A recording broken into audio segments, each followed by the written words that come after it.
Ugh.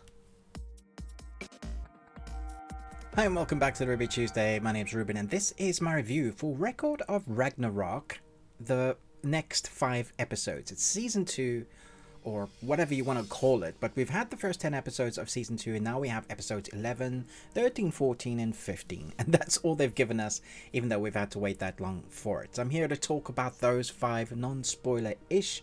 If you've been watching my reviews on anime so far, you know what we do and how we sort of rank them and what is the formula. Let's get into it. With some shocking wins, humanity has defied the expectation of the gods, but will they survive the upcoming rounds against some heavy-hitting deities? So in these next 5 episodes, this next batch, we only have one fight that we get in this. So far, humanity has managed to somehow, with the guile of one particular protector goddess, is protecting us, humanity that is, by having the ultimate kind of mind chess game.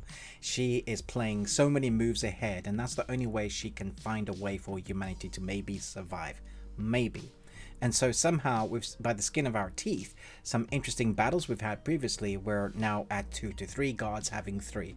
So this time round, we end up with Buddha being on humanity's side.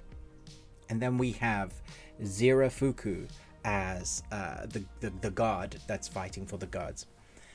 And that's what we get for these 5 episodes. Now, they do the classic thing where they go and do the background story. There's an episode for Buddha. There's an episode for how do you pronounce his name? Zirafuku. And that's interesting enough, like background story, so you care about why they're fighting. I think that's what kind of worked in the first part of this season and even the first season. But I know what fans wanted was better fighting sequences. I think they somewhat upped their game, but not much when it comes to the actual fighting.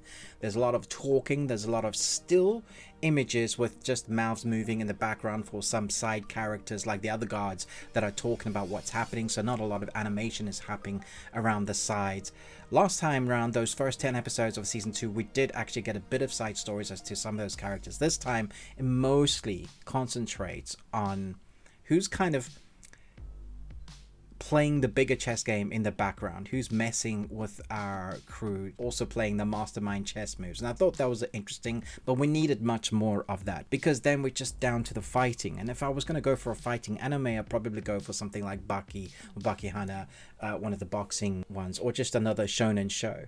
So I think it could be much better. I'm hoping that next time they release a proper batch, all 12 episodes like they usually do, rather than breaking it up so much, because just when you start getting into the flow, they kind of go, oh, and that's all it, and you wait another 6 months, so you start getting to know those characters again. You get the feel and the tone of the animation, and some of it is great. I actually really like the design of Buddha. I thought he's an interesting character, one of the ones I wanted to see fight, so that's why I'm happy that, well, happy-ish that we got to see them fight here. And I also like that sort of twist that we get in the fight. There's always this isn't even my ultimate move sort of moment in these animes. And that's the classic thing that happens here as well, which I appreciate. And I think the design of the evolution of the characters look great. The animation is fine. It's vibrant in places and looks good in parts, but I wanted to see more fighting moves. But that's not what this anime has been about, more about who's going to survive. So I think I was less harsh with my review for the first season and the second batch, because I was on its side. I was willing. I love tournament arcs. Those are often my favorite animes.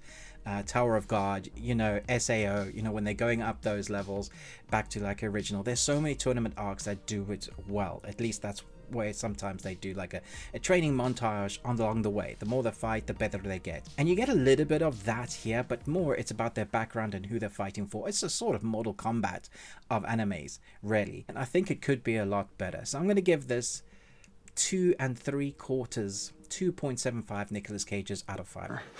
And you got one.